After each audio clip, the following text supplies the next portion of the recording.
Hi friends, இந்த வீடியோவில் நம்ம என்ன பார்க்க போகிறோம் அப்படின்னு சொல்லி பார்த்தீங்கன்னா, உலகத்தில் நடந்த அதிசயங்களை பற்றி தான் பார்க்க போகிறோம். Volcano pillars. நீங்கள் இப்போ பார்க்குறது மனிதர்களால் உருவாக்கப்பட்டதில்லை. இதெல்லாம் எரிமலை வெடிப்பின் போது எரிமலையால் உருவாக்கப்பட்ட எரிமலை குழம்பு தூண்கள். இதுலேயும் மனிதன் தன்னுடைய கைவண்ணத்தை காட்டியிருக்கான். இது மாதிரியான தூண்களை குடைந்து அரை மாதிரியான அமைப்பை உருவாக்கியிருக்காங்க. Big crack. இந்த காலகட்டத்தில் நிறைய பேரழிவுகளை நம்மளை சுற்றி நடக்கிறத பார்க்குறோம். பூமி இப்போ இருக்கிற மாதிரி முன்னாடி இருந்ததில்லை. இன்னும் சொல்ல போனால் இப்போ 7 கண்டங்களாக இருக்கிற பூமி முன்னாடி ஒரே கண்டமாக இருந்ததாம். 2005ஆம் ஆண்டு எத்தியோப்பியாவிற்கு அருகில் பெரிய நிலநடுக்கம் ஒன்று ஏற்பட்டிருக்கு. இந்த நிலநடுக்கத்தால் சுமார் 20 அடிக்கு பெரிய விரிசல் ஒன்று பூமிக்கு மேற்பரப்பில் ஏற்பட்டிருக்கு. மேலும் இதோட நீளம் 60 கிலோமீட்டர்களாக இருந்திருக்கு. ஆராய்ச்சியாளர்கள் இந்த மாதிரியான பிளர்வுக்கு காரணம் அண்டர் கிரவுண்ட் வால்கனோ எரப்ஷன் சொல்றாங்க. பூமிக்கு அடியில் உள்ள எரிமலைகள் வெடித்து அந்த எரிமலை பிளம்புகள் பூமிக்கு மேற்புறத்துக்கு வர்றதுனால தான், அது மட்டும் இல்லாமல் பூமிக்கு மேலே வர்றதுக்கு ட்ரை பண்ணுறதுனால தான் இந்த பிளவுக்கு காரணமாம். இந்த பிளவு எதிர்காலத்தில் பெரிதாகி கிழக்கு ஆப்பிரிக்காவை ஆப்பிரிக்க கண்டத்திலிருந்து பிரிக்கிறதுக்கும் வாய்ப்பு இருக்குதாம். Volcano hair. சாதாரண மனித முடிகள் போன்ற முடிகளை எரிமலைகளும் உருவாக்குது. இந்த முடிகளை பெலிஸ் ஹேர் அப்படின்னு சொல்றாங்க. இந்த முடிகளும் மனித முடிகளையே ரொம்பவும் மெல்லியதா இடை குறைவானதாகவும் இருக்குமா.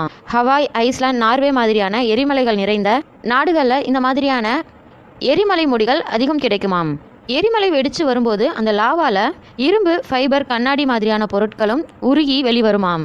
எரிமலை வெடித்து சிதறும்போது இந்த கண்ணாடி, ஃபைபர் மாதிரியான பொருட்கள் சிதறும்போது காற்றுல உருமாறி மெல்லிய முடி மாதிரியான உருவத்தை கொடுக்குமாம். இந்த கண்ணாடி முடிகளை கைகளில் தொட்டா கைகளை வெட்டுறது வாய்ப்புகள் அதிகம். பீச். காலை மற்றும் மாலை நேரங்களில் மக்கள் நடைபயிற்சி செய்கிறது வழக்கமான ஒன்று. நாள்தோறும் ஆயிரக்கணக்கான மக்கள் தங்கள் நேரத்தை செலவிடுறதுக்கு கடற்கரைக்கு போகிறாங்க. அப்படி கடற்கரைக்கு போகும்போது கடற்கரை மொத்தமாக கடலுக்குள்ளே போனால் எப்படி இருக்கும்? அப்படி ஒரு சம்பவம் 2018ஆம் ஆண்டு ஆஸ்திரேலியாவில் உள்ள ரெயின்போ பீச் என்கிற கடற்கரையில் நடந்திருக்கு. திடீர்னு கடற்கரைன்னு ஒரு பெரிய பகுதி கடலுக்குள்ளே போயிருக்கு. கடல்களுக்குள்ள நீரோட்டம் மற்றும் கடல் அலைகளின் காரணமா கடற்கரையின் அடிப்பகுதி வலுவிழந்துகிட்டே வருமாம். மேல இருந்து பார்க்கும்போது எல்லாமே சரியா இருக்கிற மாதிரி தான் இருக்கும். ஒரு கட்டத்துக்கு மேல கடற்கரையின் அடிப்பகுதி மொத்தமா வீக்காகி மொத்தமா கடலுக்குள்ள போயிடுமாம்.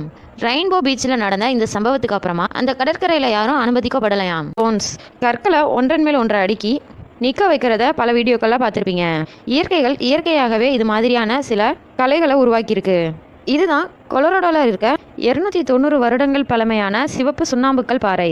இதில் கற்களை ஒன்றன் மேல் ஒன்று அடுக்கி வச்சு அதற்கு மேலே 2 பாறைகளை பேலன்ஸ் பண்ணி வச்சிருக்கிற மாதிரி இந்த பாறை அமைஞ்சிருக்கு. மிலான் நகரத்தில் உள்ள 7 மீட்டர் அகலம் கொண்ட பாறை. இந்த பெரிய பாறை எந்த ஒரு சப்போர்ட்டும் இல்லாமல் ஒரு சிறிய பாறை மேலே இருக்கு. அதே மாதிரி இது மாதிரியான பல பாறைகளை சில இடங்கள்ல கண்டுபிடிச்சிருக்காங்க. மேலும் இந்த மாதிரியான பாறைகள் பற்றின ஆராய்ச்சிகளும் பல இடங்கள்ல நடக்குது. நிலநடுக்கங்கள் தாக்கியிருந்தாலும் இந்த பாறைகள் நிலை மாறாம அப்படியே இருக்கு. Cross balloon. இந்த மாதிரியான வீடியோக்களை நீங்க அதிகமா பார்த்துருக்கிறதுக்கு வாய்ப்பில்லை.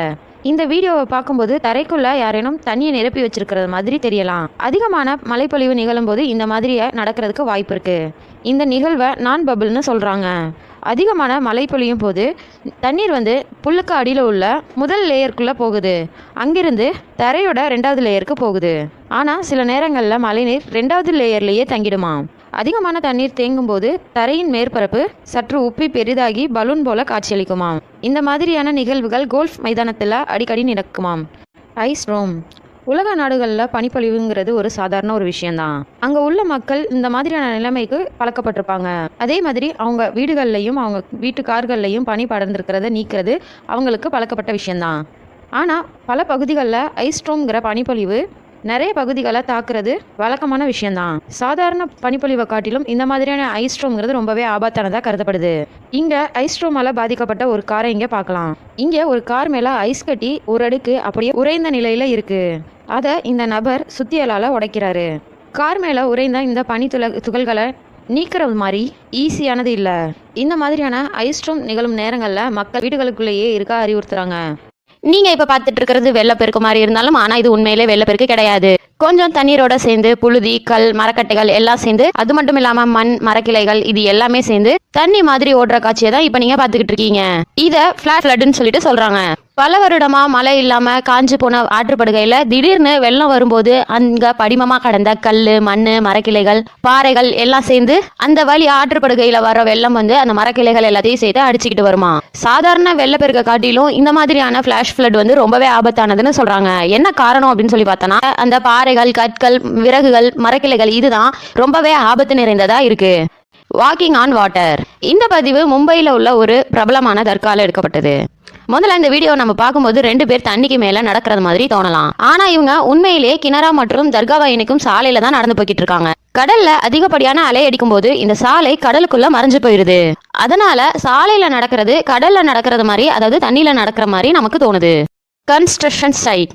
ஒரு பில்டிங் கட்டுறோம் அப்படின்னா அந்த நிலத்தோட உறுதித்தன்மை ரொம்பவே முக்கியம். அதுலயும் குறிப்பா பெரிய பெரிய கட்டிடங்கள் கட்டும்போது அந்த நிலம் அந்த கட்டிடத்தை தாங்கும் அளவுக்கு உறுதியா இருக்கா அப்படிங்கிறது ரொம்பவே அவசியம். இங்க இன்ஜினியர் குழு ஒன்று பெரிய ஒரு பில்டிங் கட்டுறதுக்கு ஒரு நிலத்தை தேர்வு செஞ்சிருக்காங்க. ஆனா அந்த நிலம் டிராம்போலிங் மாதிரி மாறி போயிருக்கு.